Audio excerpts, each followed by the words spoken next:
जय श्री राम। अयोध्या कांड का 35वां सर्ग। सुमंत्र के समझाने और फटकारने पर भी कैकेयी का टस से मस न होना।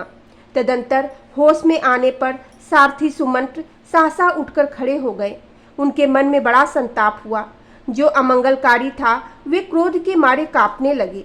उनके शरीर और मुख की पहली स्वाभाविक कांति बदल गई। वे क्रोध से आंखें लाल करके दोनों हाथों से सिर पीटने लगे और बारंबार लंबी सांस खींचकर हाथ से हाथ मलकर दांत कटकटाकर राजा दशरथ के मन की वास्तविक अवस्था देखते हुए अपने वचन रूपी तीखे बाणों से कैकेयी के हृदय को कंपित सा करने लगे।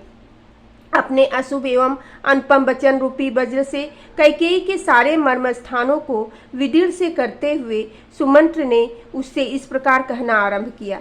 देवी, जब तुमने संपूर्ण चराचर जगत के स्वामी स्वयं अपने पति महाराज दशरथ का ही त्याग कर दिया, तब इस जगत में कोई ऐसा कुकर्म नहीं है जिसे तुम न कर सको। मैं तो समझता हूँ कि तुम पति की हत्या करने वाली तो हो ही, अंततः कुलघातनी भी हो।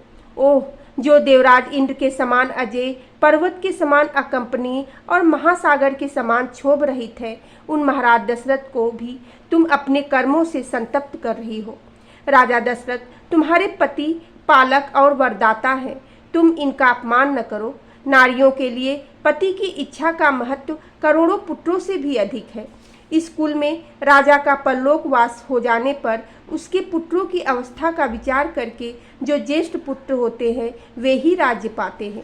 रघुकुल के इस परंपरागत आचार को तुम इस इक्ष्वाकु वंश के स्वामी महाराज दशरथ के जीते जी ही मिटा देना चाहती हो।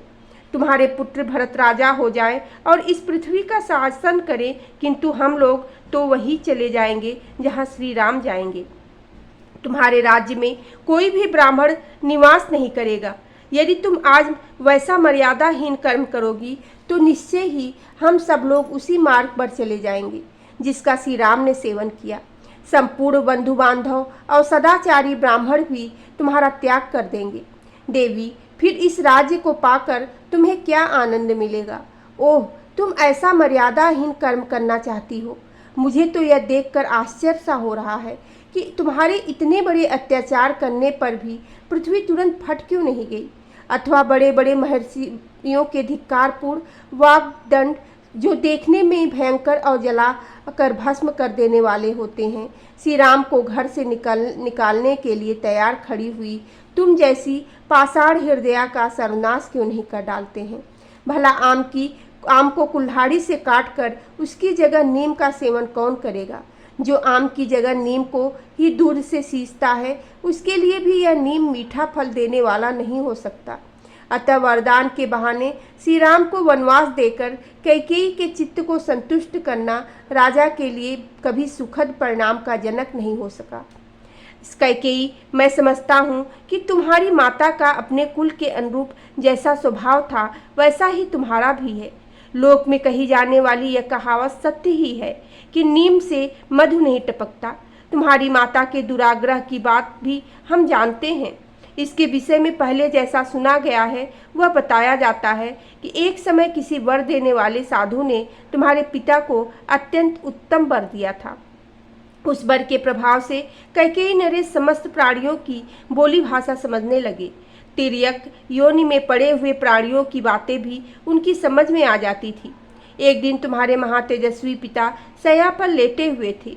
उसी समय जृंभ नामक पक्षी की आवाज़ उनके कानों में पड़ी। उसकी बोली का अभिप्राय उनकी समझ में आ गया, अतः वे कई बार हंसे। उसी शैया पर तुम्हारी माँ भी सोई थी। वह यह समझकर कि राजा मेरी ही हंसी उड़ा रहे हैं, कुपित हो उठी और गले में मौत की फांसी लगाने की इच्छा रखती हुई बोली, सौम्य नरेश्वर, तुम्हारे हंसने का क्या कारण है, यह मैं जानना चाहती हूँ। तब राजा ने उस देवी से कहा, रानी, यदि मैं तुम अपने हंसने का कारण बता दूं तो उसी क्षण मेरी मृत्यु हो जाएगी, इसमें संशय नहीं है। देवी, यह सुनकर तुम्हारी रानी माता ने तुम्हारे पिता कैकेयी राज से फिर कहा, तुम जियो या मरो, मुझे कारण बता दो। भविष्य में तुम फिर मेरी हंसी नहीं उड़ा सकोगे। अपनी प्यारी रानी के ऐसा कहने पर कैकेयी नरेश ने उस वर देने वाले साधु के पास जाकर सारा समाचार ठीक ठीक का सुनाया। तब उस वर देने वाले साधु ने राजा को उत्तर दिया, महाराज, रानी मरे या घर से निकल जाए, तुम कदापि यह बात उसे न बताना।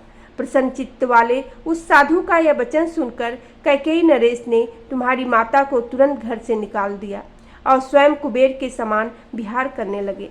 तुम भी इसी प्रकार दुर्जनों के मार्ग पर स्थित हो पाप पर ही दृष्टि रखकर मोहवश राजा से यह अनुचित आग्रह कर रही हो। आज मुझे यह लौकिक 16 आने सच मालूम होती है कि पुत्र पिता के समान होते हैं और कन्याएं माता के समान। तुम ऐसा न करो, इस लोकोक्ति को अपने जीवन में चरितार्थ न करो। राजा ने जो कुछ कहा उसे स्वीकार करो। श्री राम का राज्याभिषेक होने दो। अपने पति की इच्छा का अनुसरण करके इस जन समुदाय को यहाँ शरण देने वाली बनो। पाप पूर्ण विचार रखने वाले लोगों के बहकावे में आकर तुम देवराज इंद्र के तुल्य तेजस्वी अपने लोक प्रतिपालक स्वामी को अनुचित कर्म में न लगाओ। देवी, कमल नयन श्रीमान राजा दशरथ पाप से दूर रहते हैं। वे अपनी प्रतिज्ञा झूठी नहीं करेंगे। श्री रामचंद्र जी अपने भाइयों में ज्येष्ठ हैं, उदार, कर्मठ, स्वधर्म के पालक, जीव जगत के रक्षक और बलवान हैं। इनका इस राज्य पर अभिषेक होने दो। देवी, यदि श्री राम अपने पिता राजा दशरथ को छोड़कर वन को चले जाएंगे तो संसार में तुम्हारी बड़ी निंदा होगी। अतः श्री रामचंद्र जी ही अपने राज्य का पालक करें और तुम निश्चित होकर बैठो। श्री राम के सिवा दूसरा कोई राजा इस श्रेष्ठ नगर में रहकर तुम्हारे अनुकूल आचरण नहीं कर सकता। श्री राम के युवराज पद पर प्रतिष्ठित हो जाने के बाद महाधनुर्धर राजा दशरथ पूर्वजों के वृत्तांत का स्मरण करके स्वयं वन में प्रवेश करेंगे। इस प्रकार सुमंत्र ने हाथ जोड़कर कैकेयी को उस राजभवन में सांत्वनापूर्ण तथा तीखे वचनों से भी बारंबार विचलित करने की चेष्टा की, किंतु वह टस से मस न हुई। देवी कैकेयी के मन में न तो क्षोभ हुआ न दुखी। उस समय उसके चेहरे के रंग में कोई फर्क नहीं पड़ता दिखाई दिया। बोलो सियावेरे रामचंद्र की जय, पेवेने सुते हेनु माने की जय।